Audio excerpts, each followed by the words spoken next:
প্রিয় ভিউয়ার্স, আসসালামু আলাইকুম। আমরা আজকে এসির গ্যাস করতেছি। দেখবেন আমরা কীভাবে এসির গ্যাস করি। আমরা এসির গ্যাস করার সঠিক নিয়ম আপনাদের দেখাবো যে কীভাবে এসির গ্যাস সঠিক নিয়মে করা হয়।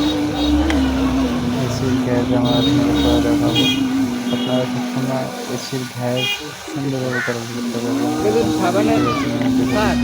কম দাম বেকমটা পারফেক্টভাবে হয় খুব সুন্দর মতো খেয়াল রাখতে হবে। আপনার এই কামটা দাও যদি মিডে পারফেক্টভাবে গেছে না হয় কয় ফিরে তাহলে আইলে পরে আবার ঝামেলা হয়।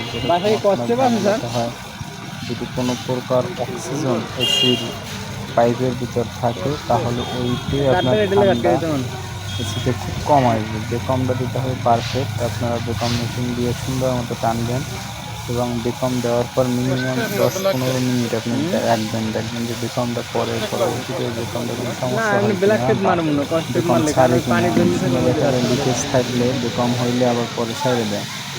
তো আপনারা সুন্দর মতো টানবেন দেখবেন যতক্ষণ ঠান্ডা থাকলে কিন্তু আপনার ঠান্ডায় ঝামেলা হবে। পরে যদি বেশি ঝামেলা থাকে বেকমে তাহলে কম্প্রেসারের সমস্যা হওয়ার সম্ভাবনা থাকে।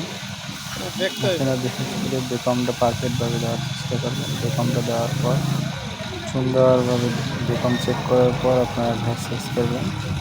নাহলে অযথা আপনাদের সময় নষ্ট হবে এবং কাস্টমার স্যাটিসফাই না হলে আপনার পরে ব্যাড জায়গা হবে। সেক্ষেত্রে আপনার বেকমটা সুন্দর মতো করবেন। বেকমটা করার পর আপনারা সুন্দর মতো গ্যাস করবেন। আমি আপনাদের দেখাচ্ছি যে এসিতে গ্যাস করার সঠিক নিয়ম কীরকম। আমরা গ্যাস করতেছি বেকম